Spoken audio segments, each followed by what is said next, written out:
సభలో ఒక మనం మాటలు రావట్లే చెప్పడానికి, దాని గురించి ఏమంటారో కూడా తెలియదు. దాన్ని సభలో రభస, ఫార్ములా ఈ రేసుపై చర్చకు బీఆర్ఎస్ పట్టు, మార్షల్ను నెట్టేసి పోడియం వైపు దూసుకెళ్లిన బీఆర్ఎస్ సభ్యులు, పలుమార్లు సభాపతి విన్నవించిన ఆగని నినాదాలు.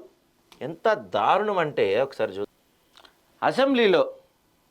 అసెంబ్లీలో ఒక వీధి రౌడీల కన్నా, నిజంగా వీధి రౌడీలు కూడా సిగ్గుపడతారు ఈ మాట అంటే, వీధి రౌడీల కన్నా దారుణంగా మరి వీళ్ళు ఏం చేద్దామని వెళ్ళారో నాకైతే తెలియదు. కానీ స్పీకర్ని కొడదామని వెళ్ళారా, స్పీకర్పై దాడి చేద్దామని వెళ్ళారా, ఎందుకు వెళ్ళారో తెలియదు. కానీ ఒకసారి చూడండి, ఇది చూడండి హరీష్ రావుని అబ్జర్వ్ చేయండి. ఉన్నాడు మెల్లగడ వచ్చాడు, అదిగో ఏం చూడండి, ఇక్కడి నుంచి ఒక ఆయన కోతం వస్తున్నాడు. ఇదిగో అదిగో అది పట్టుకు స్పీకర్ పోడియం పట్టుకొని లాగుతున్నాడు చూడండి ఆయన.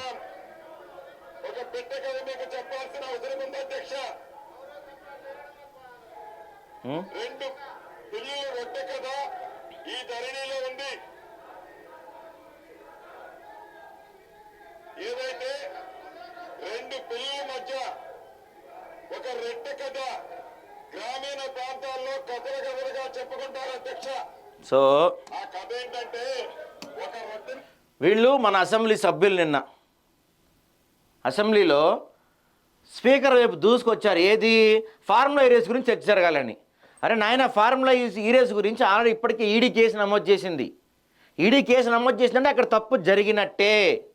ఏసీబీయో సిబిఐయో ఏం చేస్తాయంటే ముందు దర్యాప్తు చేసి తర్వాత కేసు నమోదు చేస్తాయి. కేసు నమోదు చేసి దర్యాప్తు చేస్తాయి. కానీ ఈడీ దర్యాప్తు మొత్తం పూర్తి అయిపోయిన తర్వాత 100% వాళ్ళ దగ్గర సాక్ష్యాలు ఉన్న తర్వాత ఈడీ కేసు నమోదు చేస్తుంది.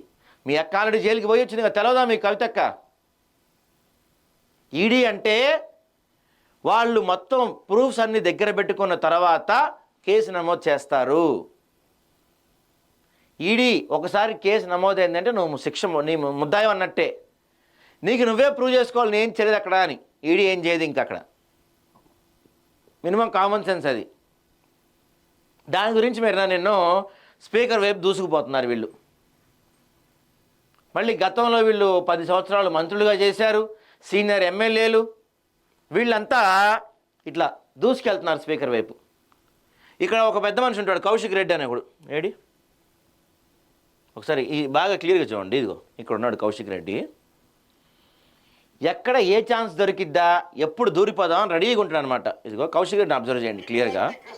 కౌశిక్ రెడ్డి, ఇదిగో హరీష్ రావు, ఇద్దరిని చూడండి.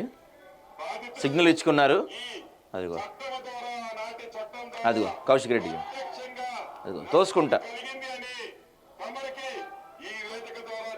హరీష్ రావు, కౌశిక్ రెడ్డి, అదిగో. ఏం చేయాలండి వీళ్ళని? వీళ్ళని ఏం చేయాలి? వీళ్ళని ఎందుకు సస్పెండ్ చేయలేదు మరి నాకైతే తెలియదు.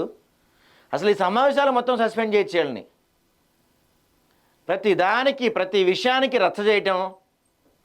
అరే రాష్ట్రంలో కొన్ని వందల సమస్యలు ఉన్నాయా బాబు. రుణమాఫీ కావచ్చు, రైతు బంధు కావచ్చు, రైతు భరోసా కావచ్చు, రోడ్లు కావచ్చు, పొల్యూషన్ కావచ్చు, భూములు కొన్ని వందల ఎకరాల భూములు మింగేశారు. ఇవన్నీ కొన్ని వందల సమస్యలు ఉన్నాయి రాష్ట్రంలో. వీటి గురించి మాట్లాడాల్సిన అంశాలు చాలా ఉన్నాయి. ఏదో మీ నాయకుడు మీ కేటీఆర్ శుద్ధపూస కడిగిన ముత్యంలా బయటకు వస్తాడని చెప్పి మీరు చేస్తున్న ఈ తతంగం ఏదైతే ఉందో నిజంగా దారుణం. ఇది అసెంబ్లీ సమావేశాలని పూర్తి స్థాయిలో పక్కదోవ పట్టిస్తున్నారు మీరు.